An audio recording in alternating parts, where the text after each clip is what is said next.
நல்லா புரிஞ்சுக்கோங்க.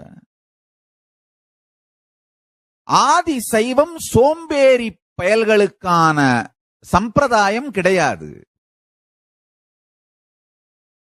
நம் ஆதிசைவ மன்னர்கள் அமைத்திருக்கும் பேராலயங்கள் கண்டாலே போதும் எந்த அளவிற்கு பெருத்த வாழ்வியல் நோக்கும் போக்கும் உயிர்ப்பும் கடும் உழைப்பும் உடையவர்களாக நம் முன்னோர்கள் பெரியவர்கள் இருந்திருக்கிறார்கள்னு எத்துணை இஸ்லாமிய படையெடுப்பினாலும் அழிக்கவே முடியாத அளவிற்கு, எத்துணை தீவிரவாத தாக்குதல்களாலும் அழிக்கவே முடியாத அளவிற்கு பெருந்திருப்பணி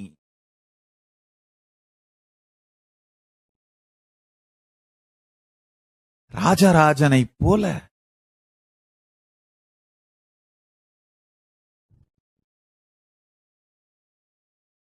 ராஜேந்திர சோழனைப் போல என்ன திருப்பணி வாழ்க்கையில்! அவர்கள் காலடிப்பட்ட ஊரின் மண்ணை கூட தலையிலே தெளித்துக் கொண்டு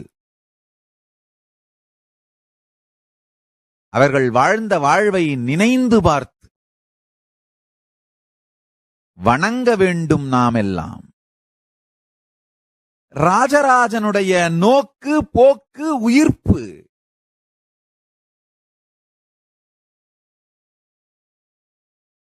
அவங்க உருவாக்கி வச்ச அந்த ஈகோ சிஸ்டம், இதெல்லாம் நினைச்சே பார்க்க முடியாதுங்கய்யா.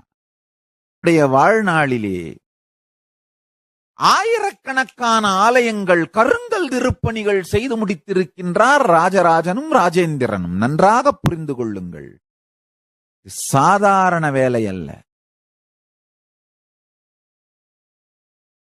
நம்மெல்லாம் ரொம்ப ஈஸியா சொல்லிடுவோம், அவங்களுக்கு என்ன ராஜாசாமி, ஊரே அவங்க சொன்னா கேட்கும், செய்ய போறாங்க. அப்படிலாம் முட்டாள்தனமா நினைச்சிடாதீங்க.